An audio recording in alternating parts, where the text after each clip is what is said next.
Before we get this show on the road, first things first. YouTube, Viacom, Digital Millennium Copyright Act, all three of you to hell. Sorry about that. You have no idea about the bullshit I've had to put up with for the past few weeks. Getting my Gumball episode review up on my channel and the first part of the My Life as a Teenage Robot review being shut down would each take an essay to explain. Hey Viacom, it's not my fault that you treat your animated programming that doesn't have the SpongeBob or Fairly Odd name in it like shit, or your live-action programming across every channel you own as a pile of ass, you bunch of hacks! But anyway, we're not gonna dwell on any of this nonsense. We're here to talk about Star vs. the Forces of Evil on Disney, whose executive side, just for the record, is also comprised of asshats. Alright, I'll stop with the sniping now. Let's get down to business. Episode 5A of Star Season 2 is Starstruck. Star meets renowned Muni warrior and one of her biggest idols, Mina Loveberry. Being quite the fangirl, she spends most of the day hanging out with her, although Marco doesn't seem to be too fond of this eccentric and screwy lady. And why should he? Mina takes Star's craziness and dials it up by multiple notches, which I didn't even know was possible. Mina was featured in the promotional material that Disney XD had been giving out during the lead up to Season 2.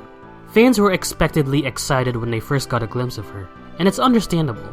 You'd have to be living under a rock for the past 2 decades to not realize that Mina is directly inspired by the Sailor Moon series. In terms of appearance, she draws heavily from Sailor Moon herself, or Usagi in the original Japanese, or Serena in the dub. Her name, on the other hand, is derived from Minako Aino, or Mina, aka Sailor Venus. Her outfit is akin to that of a Sailor Scout, or a Sailor Fuku, except hers covers much more skin. Not that she had much going for her in the fan service department to begin with, but anything can change with Rule 34. The episode doesn't even try to hide these not-so-uncanny resemblances. Hell, her introduction has her striking a dynamic pose in the same vein as Sailor Moon, complete with a bright and glittery background. I kinda thought to myself when I watched this episode, aw yeah, finally, another magical girl in the show other than Star. This should be interesting. And to be honest, it was interesting. For a while. Mina had so much going for her as a character. She has 10 times the eccentricities that Star Butterfly is known for, lives up to her legacy as a warrior of Muni by imparting her knowledge to Star in methods that are, well, unconventional would be putting it too kindly, and even has an agenda that hints at her being more than she lets on. It's too bad that the writers squandered it by playing up Mina's eccentricities a tad too much. I'm aware that a character such as her, whose backstory is purposefully glossed over, is meant to be open to interpretation, but the danger is when the amount of detail provided is too little or non-existent. Unfortunately for this episode, it's led to a rather flimsy plot and not as significant an impression as a character like Mina should have left on the viewer, even with that revelation at the end. It might have had something to do with the fact that she's really just a living, breathing parody of a widely renowned magical girl franchise, more so than Star Butterfly already is. But that isn't a good enough reason. If a show like Megas XLR, which is built around mocking male-centered genres like kaiju and mecha, can get by with making its concept simultaneously hilarious and awesome, there's no reason other parodies can't accomplish this effect too. This is an episode that had me wanting more to happen as it progressed, only to be left feeling half empty by the time it was over. I'm positive that we'll see more of Mina Loveberry in a future episode, seeing as, like Tom, she's featured in the show intro. And fingers crossed that it will more than make up for this half-baked outing.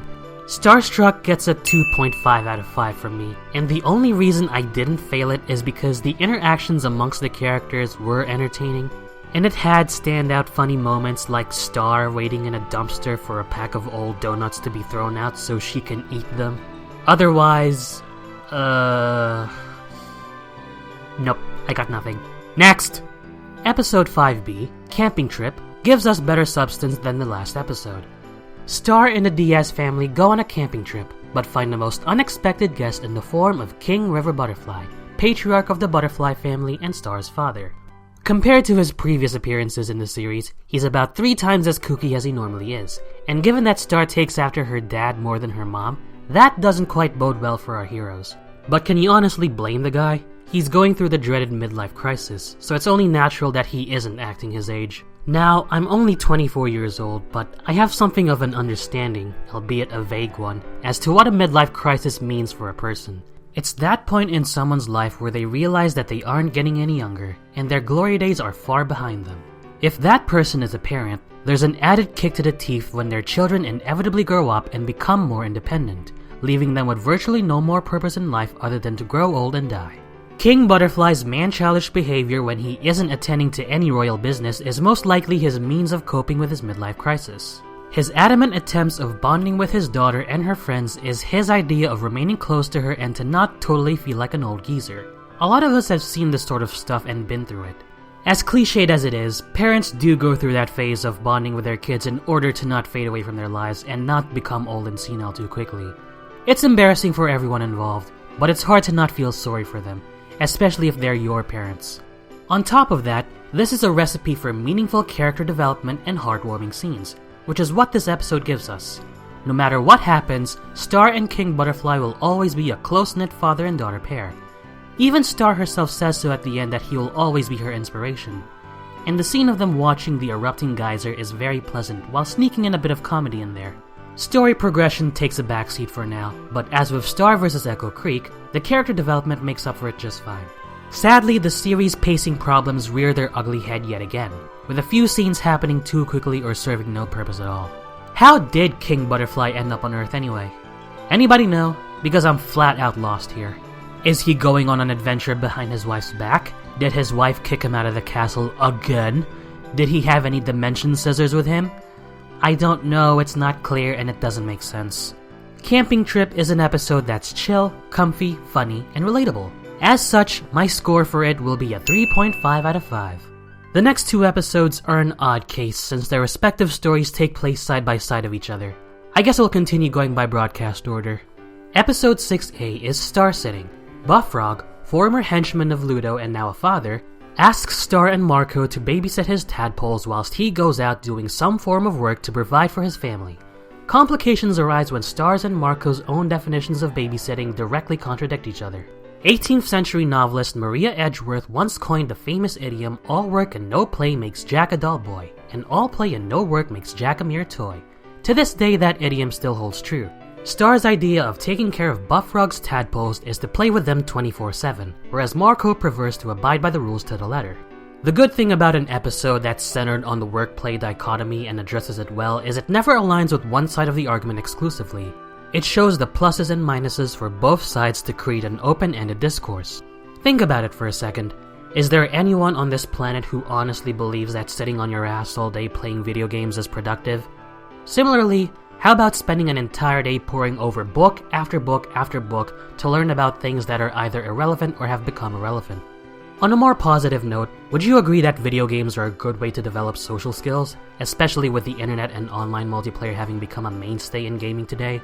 And would you also agree that old knowledges are important in fostering the development of new ones? That's the kind of open-ended, inclusive discourse I'm referring to. Now obviously this episode doesn't get that philosophical, not to a pretentious degree like the Wachowskis do with their movies, if the episode does get philosophical at all. All that superfluous BS aside, this was a good episode. I was sorta wondering what happened to Buffrog after the events of the season 1 finale, and this was a rather satisfying answer to my question. The tadpoles are just plain adorable, like Star said, and the episode brings out the familiar traits of our protagonists that make them likable and never overplays them. Star Sitting is a 3.5 out of 5. The only thing keeping this episode and others like it that came before from getting a higher score is the lack of story advancement. What exactly is Buffrog up to now that he's no longer under Ludo's services? Well, it's obvious that the writers intentionally reserved those details and the story advancement for the next episode. Episode 6B, On the Job, smooths out the rough patches left behind by Star Sitting. Or did they both leave those patches there and they just smoothed themselves out? I don't know, I don't care enough to go that far. All I know is, as I've said no more than 3 minutes ago, both episodes are happening side by side of each other. And this one shows us Buffrog's side of the story and what sort of job he's landed. Or what sort of job he's looking for. Turns out he doesn't have one, but that quickly changes thanks to a few connections amongst his monster brethren. When he finds out exactly the type of work he's gotten into, it also turns out that his time off being a father to his children has left him a changed person, to the point where he can't bring himself to actually carry out the job he was assigned to do. Guess he should have stayed home to be a family man. What, too easy? In all seriousness, out of these 4 episodes, I find this one to be the best out of them. They actually fleshed out a secondary character of all people and pull it off nicely. In spite of his intimidating stature and rudimentary approaches, Buff Frog is more than just brainless muscle. He has a set of values that he abides by and never turns his back on a comrade. I like how this episode doesn't diminish his competence in favor of his newfound parental status. Every mishap he goes through here isn't because he can't do jack shit, it's because of a renewed purpose, a change of heart. He can deny it all he wants, but it's pretty damn clear that he isn't going back to the way he used to be. If anything, he could very well be more competent now that he has a family of his own and thus has something worth fighting for. And seeing as he can mostly place his trust in Star and Marco, it could also mean that he'll be a valuable ally to them when the time is right. The series hinted on Buff Frog's development as early as Independence Day from Season 1. I would assume that he's gonna pull off a Starscream later on, but then again he might not. He's level-headed and loyal, not treacherous. It's also nice to see a little bit more of Muni beyond just the butterfly monarchy and castle. Lately we're starting to see more and more of the monster race, and I like that. I like that we're seeing multiple monster types and how they have their designated cultures, like with the Tavern of Rats a few episodes back. Some of them can be civilized, some can be savage, and the rest are a mix of both. Details like that just add a breath of life to the show's universe, making it feel more alive. I have a hunch that this series will introduce a new conflict in the future season, if not this one, that involves a rift between the people of Muni and the monsters that they begrudgingly share their world with. Amidst that conflict, Buff Frog and perhaps a few other prominent monsters will enter the fray, sorta like a civil war. That'd be worth keeping an eye out for, but that kind of territory might be too sensitive for an animated series on Disney. Though knowing the track record of animation thus far, I wouldn't be surprised if that is a direction that Darren Nefsey chooses to take. On the Job is a great episode for its surprising character development for Buff Frog and expansion of the SVT-FOE universe. It's a great way to build excitement among fans, and as such, is the point where the season went into its 1-month hiatus. Darren, you utter cock tease. My score for it is a 4 out of 5. So that's it for this part of the recap. How are you guys finding Star Season 2 so far? I personally enjoy it, no doubt about that, but it sure is a bit of a step down from Season 1. The filler in it is understandable since it is the first season, and we were only just getting accustomed to the show's style. Here the filler takes prominence when compared to the episodes that are supposed to further the story. Whether it's because of Disney or Darren Nefsey, this show sure is shaping itself up to be a major competitor against Steven Universe. If that's the case, then they better be sure that they can make Star as distinct from Steven as they possibly can.